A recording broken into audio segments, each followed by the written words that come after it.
Welcome back to Reading Bear. Today, we will take a look at some new I Don't Work Here Lady stories. And if you enjoyed my content, please don't forget to subscribe to my channel and post some bear emojis in the comments. Let's go! The first story is titled, Lady Tries to Get Me Fired When I Don't Clean Up a Rotting Carcass for Her. Cast, K for Karen and me for me. So, I'm working at my local fire department in their internship program. My job is to put up beach flags and check the flags regularly based on the weather. If you don't know what I mean by beach flags, they're colored flags that symbolize the level of danger that the water poses. Green equals safe, yellow equals caution, and red equals don't swim. I live in a tourist town along one of the Great Lakes, so there are a lot of entitled tourists that visit.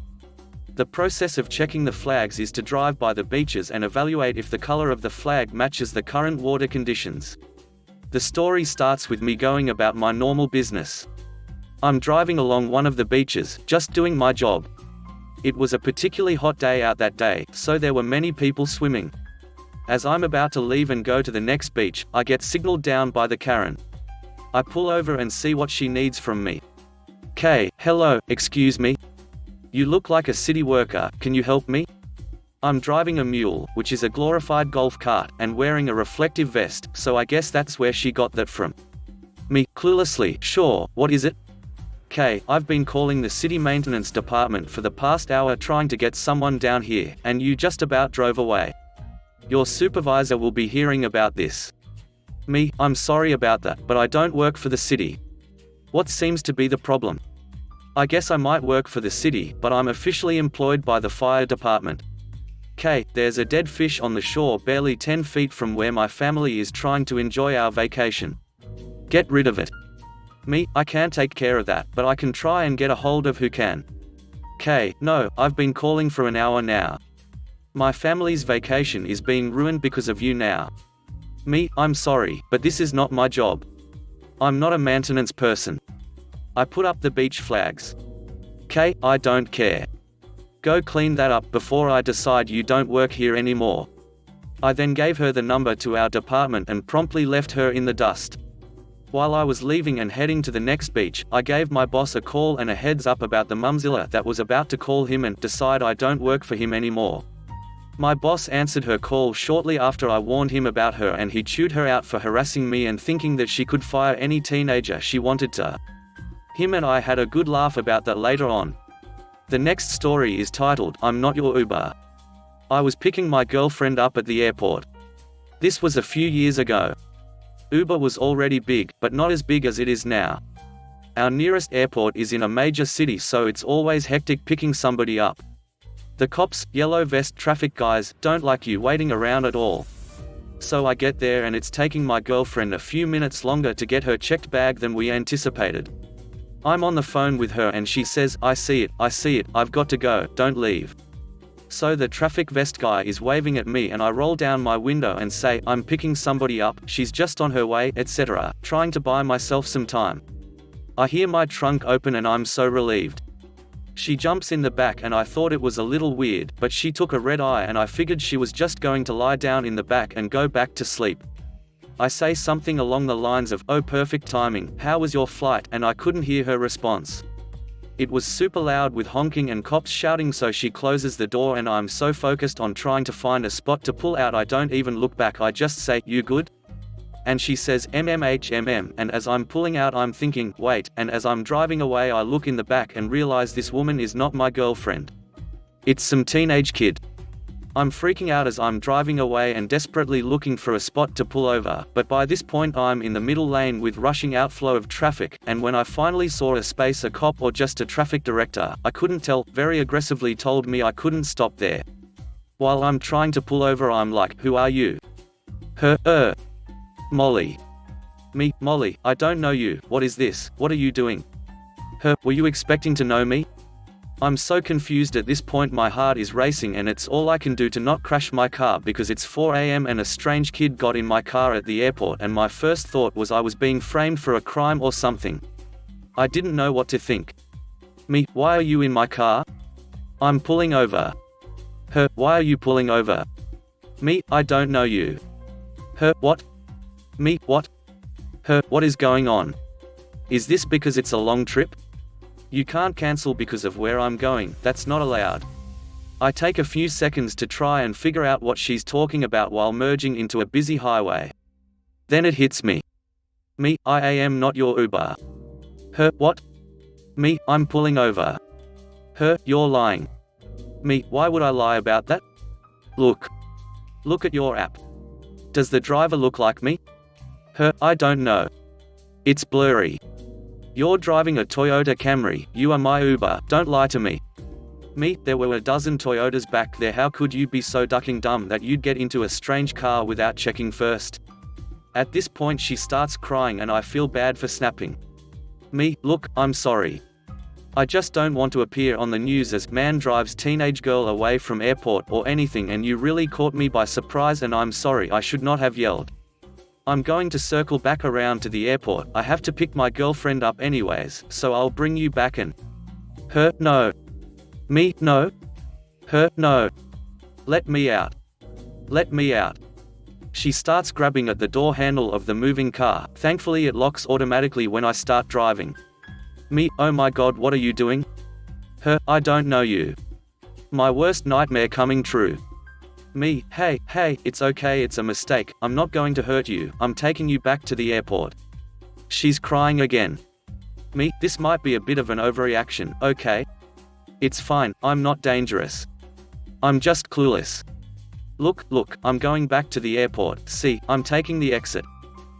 You knew. Me, knew what? You knew you weren't my Uber.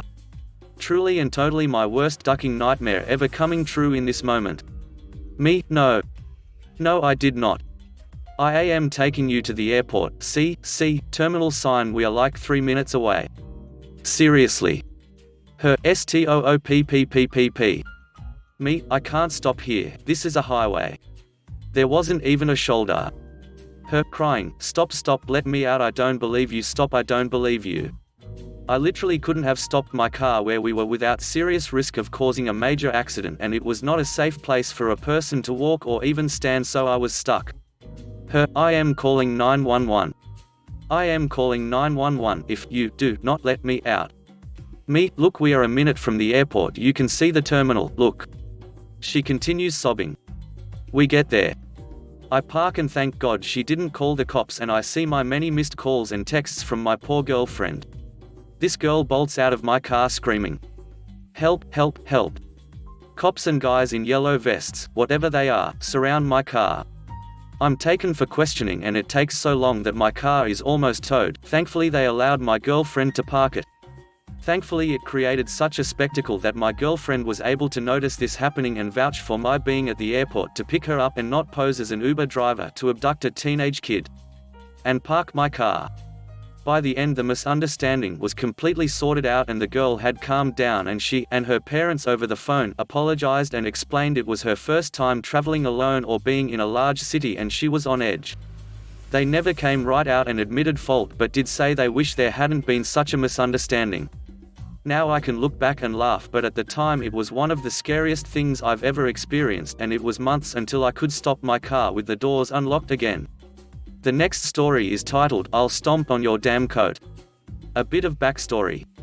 The university I work in have a weird layout. Since they have a hotel hospitality faculty, they merge the building together with a local hotel. The university is from the 3rd to 5th floor, while the hotel is located under it. The university requires me to use a long-sleeved shirt, and it looks like the hotel employee's outfit, minus the vest with their logo on it. So 3 days ago, I went down to the hotel lobby and booked an online taxi. I waited by the glass door to make sure I didn't miss the car when it arrived. Here is where the annoying group of tourists came into the story, along with their scumbag tour guide. Let's call her SB. A van arrived and dropped off all of them right in the entrance. SB gathered them together and explained some stuff in Chinese. Being Chinese myself, I understand a bit of what she said, but I didn't pay attention to it. SB then turned and stood in front of the glass door, expecting me to open it for her. I didn't really pay attention to her and looked down on my phone to check where my driver is at. She then impatiently opened the door herself. Then she slapped my phone out of my hand. I was surprised and confused. SB then started to complain. SB, do you work properly, you dumb boy? Me, WTF lady. I don't work here. Pick up my phone, I can direct you to an employee if you want to. SB, keep telling lies and I'll tell your boss. She then proceeded to shove her coat into my arm and signaled the tourists to enter the lobby. I was mad. Real mad. So I did the only thing that crossed my mind. I tapped her on the shoulder, and when she turned to look at me, I threw her coat down to the floor and wiped my feet on it. I also spat on it once. I was that angry. She shrieked and shouted for the security guard. When the guard came, she screamed at him that I ruined her coat and she wanted to go meet the manager. The dude looked at me and laughed. He and I knew each other since I often chat with him while waiting for my online taxi. Dude, I can't do that, mom. He don't work here. SB, what? He told me he work here. Me, idiot, I literally just told you I don't work here. Why don't you eat crap and apologize? By this time, my online taxi have arrived and the driver was calling me. So I walked away toward my car. I opened the door, turned back to look at SB and shouted in Chinese. Use your brain next time, dumbass. Single quote. I proceed to board my taxi and smile as I see her jaw drop and the tourists uncomfortably look between the car and her. Moral of the story, don't be in a hole and expect people to meekly listen to you. The next story is titled Don't Act Like a Child or I'll Treat You Like One. A few months ago, after finishing college for the day, I decided to walk down to the town center near my college and look around some shops while waiting for my train since it was going to at least be an hour or so. I should explain beforehand that I'm wearing a black t-shirt and jeans and am overweight with a ponytail, so I do look like a walking stereotype of a teenage game shop worker. After roaming around for an hour, I ended up in the local game shop and was just looking at the shelves until I accidentally knocked some off, so I did the decent thing and began to put them back. As soon as I began to do this, a woman and her 10-ish looking son walk in and immediately make a beeline for me and begin to badger me with demands. Most notably was, "Where is Red Dead Redemption 2 for Xbox?" The employee behind the counter had gone around back for some reason, so I was the only one in the shop. I began to explain that I don't actually work there and just knocked off some games, but mid-sentence she cut me off and began saying how she didn't care for excuses. I again repeated, this time talking over her, that I don't work here, but if she was polite I would help her. After hearing that, she went off on one and started yelling how I'm a useless member of staff and that she wasn't being impolite, it was me. Either way, she wasn't listening, so I decided to leave, but as I went to leave she blocked the door and said I wasn't leaving until I did my job, so I had an idea. I went over to the display that she must have saw because it's literally opposite the entrance, took the 2 remaining copies of the game off of it and said they were here. She then began to stride towards me in the most intimidating way a 5'1" woman can, so I simply put the games on the highest shelf, since I'm 6 tall, and walked away before she could block the exit and listened to the angry cacophony of screams echo behind me. I should note that the entire time this was happening her son said nothing, he just kind of stood there in silence. The next story is titled Crazy Couple Ambushed My Boyfriend and I at a Hotel, demands we do things for them, insulted us for being gay, and tried to get us arrested. This happened about a month ago, but my BF convinced me to get an account to share this story, and many others of similar natures, as we seem to attract crazy, entitled people. My boyfriend, who I'll call John, and I, also male, were on a little weekend getaway that we had planned months in advance to come after some stressful times at work. We got a hotel room and planned on spending a couple of nights relaxing and pampering ourselves. We had just entered the building, didn't even make it to the check-in counter before this crazy lady and her husband stormed up to us and began all yelling at us all at once about various things. John, whoa, calm down. Who the hell are you people? Lady gasps, that is not how you talk to a paying customers. Me, we don't work here. Lady, liar. John, we're not lying. This caused them both to begin screaming again and we just tried to back away. The husband eventually piped up louder than his wife. Husband, I demand that you fix our TV, change our sheets, and bring us dinner to our room for free. You lying little craps. It was at this point that he realized that we were holding hands, your ducks. What the hell is wrong with this place? The two of them again began yelling and I was starting to wonder if this place even had security and there were no other guests in the lobby to be witnesses to this. Eventually someone must have called for security because a couple of guards came over and asked what the problem was. Lady, these people tried to mug us. The security guards look at John and I and we tried to explain, but before we could the husband piped up again. Husband, arrest then. Security told them to shut it and gave us a chance to explain ourselves. We told the truth that we had shown up to check in and they came at us and started yelling. The couple was escorted out of the building by the security, yelling slurs and other assorted insults. We haven't seen those two since and didn't really care to find out what happened. We just wanted to check in and start relaxing. Which is exactly what we did. The next story is titled, Was Mistaken for a Waiter Whilst at a Wake. I was dressed head to toe in black, having just been to my aunt's funeral and was now at a pub, restaurant, a Wetherspoons for anyone in the UK. As I made my way to the bathroom visibly upset, I hear a frustrated, "Excuse me." I wasn't paying much attention and didn't know who the person was, so ignored it. Along came another and more rude, "Excuse me." So I looked at the woman with an obviously confused, still visibly upset face, and before I could respond she exclaimed, "Mayonnaise?" It took a moment, but it dawned on me what was happening, and having been a waiter previously and not wanting to pass up an opportunity to make a rude customer feel bad, I rudely said, "I don't work here." I then gestured toward the large party I was with, all in black and all obviously mourning. Her face shifted from annoyed to incredibly embarrassed with a speed in which I'd never seen before. As I returned from the bathroom, she stood up and stopped me and apologized profusely. She looked more upset than anyone I'd seen at the funeral that day. The next story is titled, The Time Someone Asked Me to Help Find the Parents of My Own Daughter. I'm in a bookshop, the children's department no less, when suddenly the stroller beside me begins to get pushed away. I turn to see a lady, who is neither my wife or anyone I know, pushing my daughter away from me. I ran for the stroller, grabbing one of the bars and yanking it from her fingers.